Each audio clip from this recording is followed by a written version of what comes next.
जैसे ही हमारा आदमी पावर में आया ना, वैसे ही गोदी मीडिया ने उसकी इमेज खराब करना चालू कर दिया।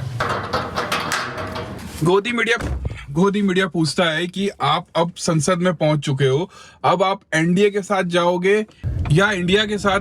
दूसरा सवाल ये पूछता है कि आप एक तरफ एनडीए है, दूसरी तरफ इंडिया अलायंस है, किनके साथ आप ज्यादा कंफर्टेबल है? अगर भविष्य में कहीं जाना हुआ तो किसकी तरफ जाना पसंद? आप मुझसे जबरदस्ती को सुनना चाहते हैं कि भाई मैं किसी पार्टी का नाम ले दूं? सर, तारे तो एक तरीके से आपने मायावती जी को भी दिखा दिए हैं। अबे क्या है ये? क्या चाह क्या रहे हो? लड़ाई करवाना चाह रहे हो? बहुजनों के सामने उनकी इमेज खराब करवाना चाह रहे हो?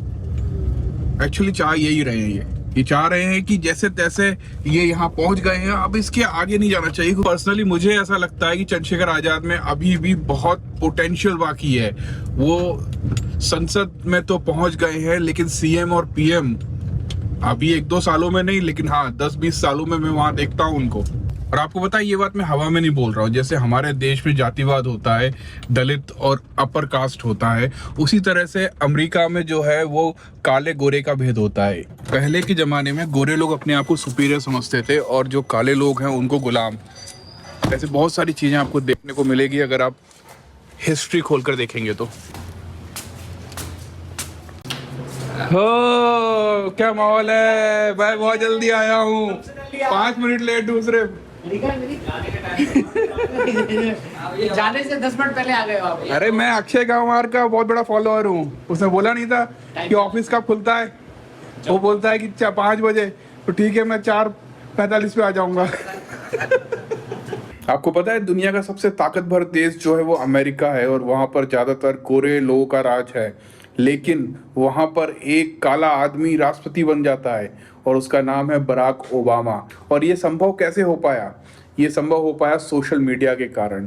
जिस तरह से हमारे देश में दलित और सवर्ण चलता है, वहाँ पर गोरे और काले चलता है। और एक काला व्यक्ति इतना ज़्यादा पॉपुलर कैसे हुआ कि लोगों ने उसे राष्ट्रपति के लिए चुन लिया। जैसे यहाँ प्रधानमंत्री होता है, वहाँ राष्ट्रपति होता है, दोनों की एक बराबर ताकत होती है। बराक ओबामा ने अपना सोशल मीडिया पर चुनावी कैंपेन चालू किया। उस समय मैं भी वहाँ सोशल मीडिया और इंटरनेट देखता था, क्योंकि वही समय था जब यूट्यूब का जन्म हुआ, ट्विटर का जन्म हुआ, फेसबुक का जन्म हुआ। उस समय मैं ये देखता था कि गोदी मीडिया उस समय भी होती थी, लेकिन उसको इस नाम से नहीं बुलाया जाता था। लेकिन वो बराक ओबामा को ज़्यादा पॉपुलर नहीं करते थे, उनके बारे में नहीं बताते थे। लेकिन बराक ओबामा ने ये चीज़ नोटिस की कि अगर वही एक सिंपल सा वीडियो बना के वो यूट्यूब पर डाल दें तो उसे लाखों करोड़ों लोग देख रहे थे, लोग पसंद कर रहे थे। और उसके बाद वो इतने पॉपुलर हुए कि वहाँ के लोगों ने उनको अपना राष्ट्रपति चुना, माना और उनको एक बार नहीं 2 बार जिताया। बराक ओबामा अगर अमेरिका के राष्ट्रपति बनते, जो कि एक बहुत अच्छा व्यक्ति था, तो उससे भारत को भी फायदा होता। और मैं पर्सनली बराक ओबामा को बहुत पसंद करता था और मैंने सोशल मीडिया पे उनको बहुत प्रमोट किया। और यही कारण है कि वो ट्विटर पर मुझे फॉलो करते हैं। आप सही सुन रहे हो, बराक ओबामा पूर्व अमेरिका के राष्ट्रपति मुझे ट्विटर पे फॉलो करते हैं। पता नहीं तेरे को? बिल्कुल पता है। मैं ज्यादा तारीफ नहीं कर रहा अपनी, लेकिन मैं भी शॉक्ड था यार, ये ऐसा कैसे हो सकता है? कैसे कोई फॉलो कर सकता है, वो भी अमेरिका का राष्ट्रपति? वो तो ठीक है, लेकिन ब्रिटनी स्पीयर क्यों फॉलो करती है? ऐसा क्या किया? ये राज की बात है, ये नहीं बताऊं। ये बता दूंगा तो पोल खुल जाएगी मेरी। और यही सारा खेल कोई गुजरात से बैठ के देख रहा था, सही समझे? आएगा तो। और ये सेम फॉर्मूला अपना के मोदी जी भी प्रधानमंत्री बन गए। अब वो अच्छे बने या खराब बने, वो आप कमेंट में मुझे बताइए। 2014 के बाद ही मैं ग्वालियर आया और यहाँ पर जब मैंने बहुजनों की परिस्थिति देखी तो मैंने ये डिसाइड किया कि सोशल मीडिया की जो ताकत है, इसका इस्तेमाल मैं उनकी आवाज़ उठाने के लिए करूँगा। मैं कोई महान व्यक्ति नहीं हूँ, लेकिन मैं अपनी जितनी भी मेरी समझ है उस हिसाब से मैं चीज़ों पर काम कर रहा हूँ। और मुझे लगभग 5 साल हो गए ये सब काम करते हुए।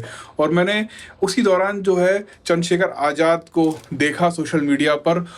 मेरे जैसे कई और लोग भी सोशल मीडिया पर आए और वो बहुजनों के लिए काम कर रहे थे। उन सब के संपर्क में आए चंद्रशेखर आज़ाद, जिन्होंने असल मायने में सोशल मीडिया को समझा। अगर आप अभी तक की हिस्ट्री उठा के देखोगे तो बहुत कम बहुजन लीडर हैं जो सोशल मीडिया की ताकत को समझते हैं, उसको इग्नोर नहीं करते, उसका असल मायने में किस तरह इस्तेमाल करना है वो करते हैं। और आज उसी का फल है कि चंद्रशेखर आज़ाद सड़कों पर संघर्ष करते करते संसद पहुंच चुके हैं।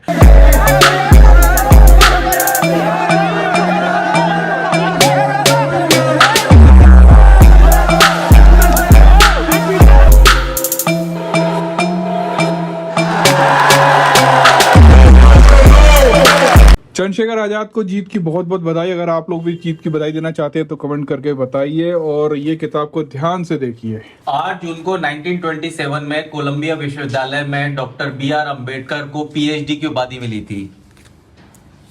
जब भी हम PhD करते हैं हमको एक थीसिस लिखनी पड़ती है। बाबा साहब अम्बेडकर ने इस थीसिस को लिखा था, रुपए की समस्या। जब भारत पे अंग्रेजों का राज था उस समय भारत में रुपए की क्या समस्या थी और उसके क्या सॉल्यूशन थे, इस किताब में उस सब चीज़ों के बारे में बात की गई है। और साथ ही साथ ऐसा बोला जाता है कि जब RBI की गठन हो रहा था तो उसकी नींव रखने के लिए इस किताब का इस्तेमाल किया गया था। और आपको पता है रिजर्व बैंक ऑफ इंडिया की स्थापना में इस किताब का बहुत बड़ा योगदान है। नहीं मानोगे? आओ ChatGPT से पूछते हैं। ChatGPT हमको बताइए रिजर्व बैंक ऑफ इंडिया और द प्रॉब्लम ऑफ रूपी किताब के बीच में क्या संबंध है। जब RBI की शुरुआत हुई तो इसका मुख्य काम था भारतीय मुद्रा को स्थिर करना और अर्थव्यवस्था में स्थिरता लाना था।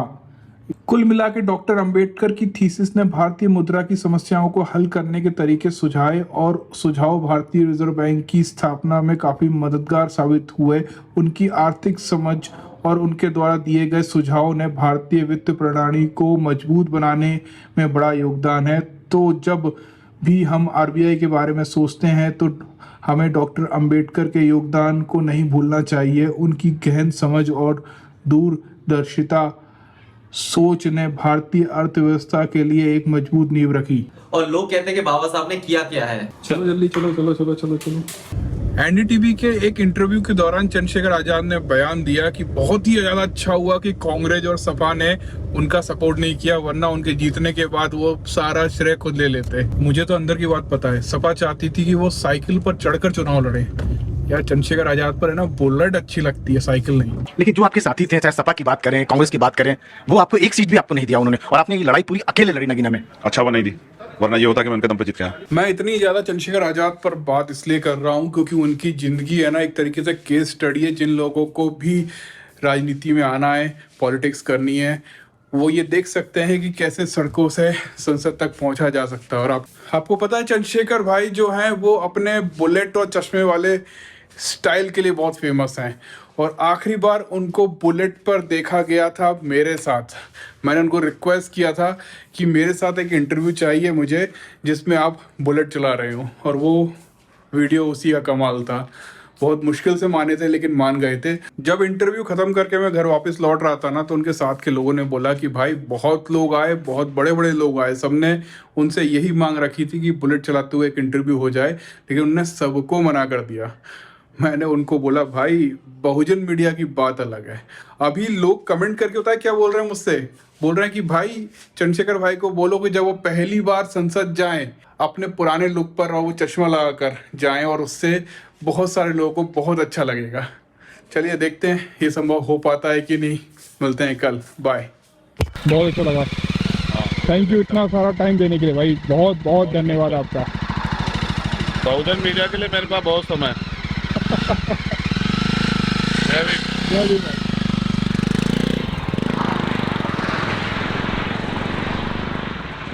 अरे 2 मिनट रुको भाई, बाबा साहब के प्यारे प्यारे बच्चों अंदर आओ, आपको बाबा साहब का खजाना दिखाते हैं।